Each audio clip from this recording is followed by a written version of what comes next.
तो क्या करते हैं आप इसको बरकरार रखने के लिए? मैं आवाज़ को और अपने शरीर को बिल्कुल एब्यूज़ नहीं करता हूँ। मैं सिगरेट नहीं पीता। स्मोकिंग सबसे बुरी चीज़ है अपने शरीर को, अपनी आवाज़ को ख़राब करने के लिए, क्योंकि एक तो उससे स्टेमिना कम होता है स्मोकिंग से। तो हम इतना जो परफॉर्म कर रहे हैं, इतना ट्रैवल कर रहे हैं दुनिया भर, वो नहीं हो पाएगा, थक जाएंगे। हम तो इतनी फ्लाइट्स लेके पहुंचते हैं, गाते हैं, चले हर महीने अमेरिका जाते हैं प्रोग्राम करने। तो वो ये इस तरह संभव है कि उन चीज़ों का इस्तेमाल न किया जाए, सेवन न किया जाए। गुटखा नहीं खाना चाहिए। ये जो मसाले तरह तरह के, नाम किसी का नहीं लेंगे, नहीं तो मेरे प्रोग्राम स्पॉन्सर करना बंद कर देंगे वो। तो उन चीज़ों को, एक बार बड़ा मज़ा आया, एक हमारा प्रोग्राम किया, कानपुर में था, और वो उन्होंने किया था जो वहाँ बहुत बड़े गुटखा बनाते हैं। तो हमको यहाँ फ़ोन आया, आप आइए, अब पेमेंट वो सब देख लेंगे, कोई चिंता नहीं। मैं समझ गया इनको क्या परेशानी। पहुँच गया, कॉन्सर्ट ख़त्म हुआ, तो कहने लगे अनूप जी हम आपको पेमेंट क्या करें, हम आपको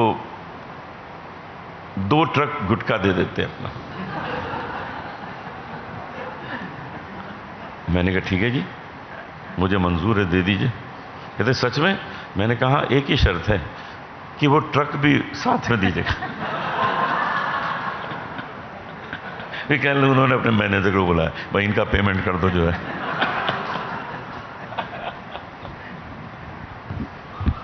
नहीं, लेकिन इसके सिवा, आप रियाज के सिवा आपको क्या क्या त्याग करना पड़ा, क्या क्या छोड़ना पड़ा है? कुछ नहीं। जो वो चीज़ें शुरू ही नहीं की तो उसको छोड़ना क्या है? शुरू ही नहीं की।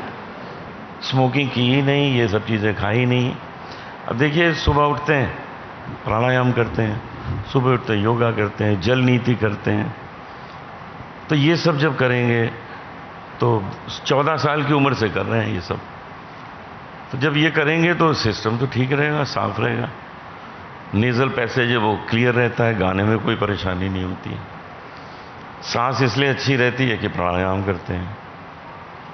और वैसे भी इंसान को 2 चीज़ों पे कंट्रोल रखना चाहिए, एक तो अपनी सांस पर और दूसरा अपनी सांस पर।